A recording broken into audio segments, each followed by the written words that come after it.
I very purposefully didn't talk politics on my channel for a long time. And the biggest reason why I never talked politics on my channel, and the viewers on my channel know, we have an extremely diverse viewer base on my channel. You either got to take the right or the left stance, and you're going to piss off half your viewers. And so that's really where I decided was, okay, fine. I'm going to use my platform and my voice to hopefully speak on behalf of the American people, which is what I call the America First movement. What America First means to me is any policy that does not directly positively benefit the American working class man or woman, I want nothing to do with it. And that also includes not sending a single dime or dollar to any foreign country until all of the problems in this country are fixed. And a lot of it came from the fact that I've got a high school and middle school age kid. And I'm looking out at the environment that they're about to enter with an economy that's in the toilet, the worst labor market we've seen in probably close to 50 years, no new job creation, 1.1 million jobs lost this year. And I'm worried for the lives of my kids going forward. So I feel like, hey, I've got a voice now, and that's how I'm going to use it. Was there any real big concern about pivoting? And would your audience dump you? And, of course, there's always money, but because there's a lot of work that goes behind this, but did you think about it or just kind of happened? To me, I watched at it and I go, this is just happening for Nate. But I don't know what you thought during the process.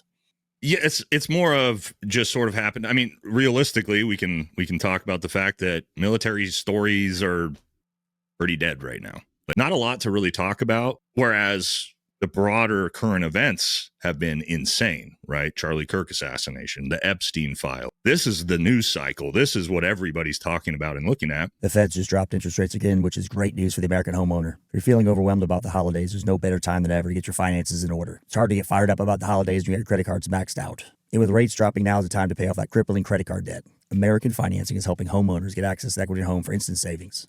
And many people are seeing rates in low 5, which is a game changer compared to that crazy high credit card interest. And if you start today, you may be able to defer 2 mortgage payments and give you some breathing room during the holidays. Holidays will be here before you know it. So call American Financing's salary-based mortgage consultants at 866-855-1332. That's 866-855-1332. Or visit americanfinancing.net/Jamesons. You start doing content on it, and I kind of want to give content that my viewers reciprocate back positively to me that they like. And so my viewers are telling me, hey, we really like this content. Please do more of it. That's why I'm continuing to do it. And now that I'm doing it, it's pretty enjoyable too, where I finally, I guess, so many times as veterans, and I think, you'll understand this too, Jameson, is we sort of toe the line politically because we're used to that. We served. We're not really supposed to take a side, right? I'm not supposed to take the left side or the right side. I'm just supposed to serve my country and focus on the mission. I think most veterans, that's why they stay out of the political arena. But now I feel like I can just be honest and just put my own opinions out there. And some people like it, some people don't. But I think that my opinions, and I'm going to say this, I think my outlook on America and America First is the moral baseline.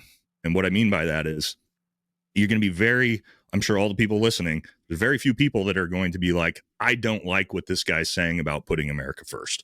There's a lot of anger with Americans right now. Americans feel lied to. They feel abandoned.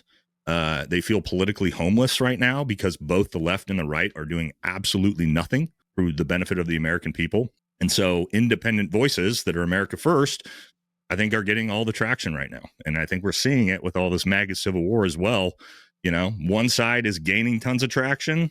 The other side is losing all their viewers and subscribers. So I think the wave is in the America First direction. Kind of what makes a man go from, hey, I'm doing this, to just what sticks in your craw. What you're telling me is you didn't think you got a lot of pushback from your viewers, your friends, I wouldn't say pushback.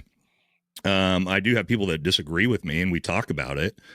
But again, I have the American moral baseline where to attack me over this, you're attacking me because I'm saying that I am America First.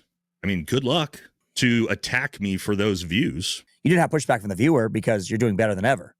So the viewer, the audience, I don't know if you lost subs that you had, but it probably didn't make a difference because you gained a net difference of new people, right? The channel is not that old. I just hit 2 years on YouTube last month. And the first year was grinding and trying to figure out what my channel would even be. I think we had the end of the first year, we had like 30 or 40,000 subscribers, which felt pretty good. And then, we 10x'd that in the second year.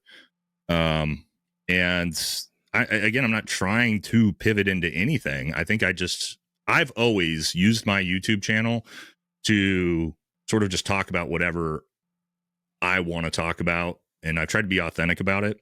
A lot of people learned their lesson, that the whole going out and making up fake war stories and building this fake hero persona on podcasts like that, those days are done.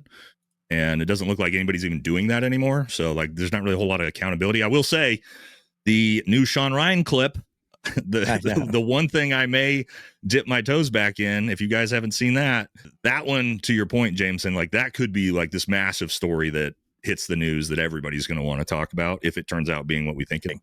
Yeah, and they destroyed Matt Bissonnette's life over it. That's what that episode's going to be about. Matt Bissonnette came out and told what they're saying is a more true version of the story, and he wrote a book about it, and they destroyed his life. And you've seen these clips where you'll see, like in Texas, we had state troopers, other people show up people's house and say, have you spoke negatively about a country? I don't know if you saw that big viral clip on Twitter. And I put it in one of my videos. Yeah, and he's like, what are you doing? Now, this has been going on for a while where you have like the Stasi type arrangement, like, what are you doing? And it's hard to believe that's a thing. But when you see it, you can't ignore it. You can't ignore it. I look at it and I go, this can't be real. And then I see it. And I've seen one where people are talking about, they were talking about before under Biden, somebody happened the same thing. They show up and what are you doing? It's hard to believe that they're coming and knocking on doors about posts on social media, but it's happening. It's happening all over Europe and the UK. Look at the United Kingdom. They've arrested 12,000 people for social media posts. 12,000 people. That's in the UK. It's a very fine line to where, and that starts happening in America if we don't push back against what we just saw. Cops showing up to some guy's house because he said something about, a group of people that they didn't like.